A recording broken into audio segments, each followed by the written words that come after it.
বন্ধুরা, আমাদের রাতে বিরিয়ানিতে আজকে ভেজ বিরিয়ানি হয়েছে। গরম গরম বিরিয়ানি, সাথে পনির, আলু আর ডিম দিয়ে বিরিয়ানি করা হয়েছে। ভেজ বিরিয়ানি খেয়ে দেখি কেমন হয়েছে। গরম গরম বিরিয়ানি।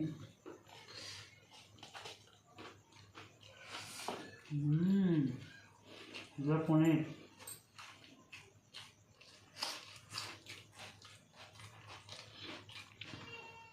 আর সাথে আছে ছাঁচ। তো কে কে ভেজ বিরিয়ানি খেতে পছন্দ করেন অবশ্যই কমেন্ট করে বলবেন। আর আমাদের ভিডিওগুলো কেমন লাগে অবশ্যই কমেন্ট করে বলবেন। ভালো লাগলে লাইক করবেন, কমেন্ট করবেন, শেয়ার করবেন, সাবস্ক্রাইব জরুর করবেন।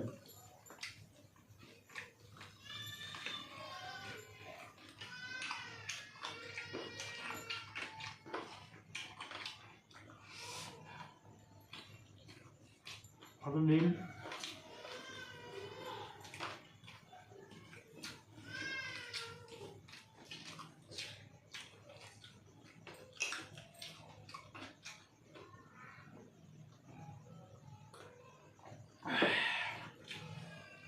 তো ভিডিওটা বেশি বড় করছি না। Tata, bye bye.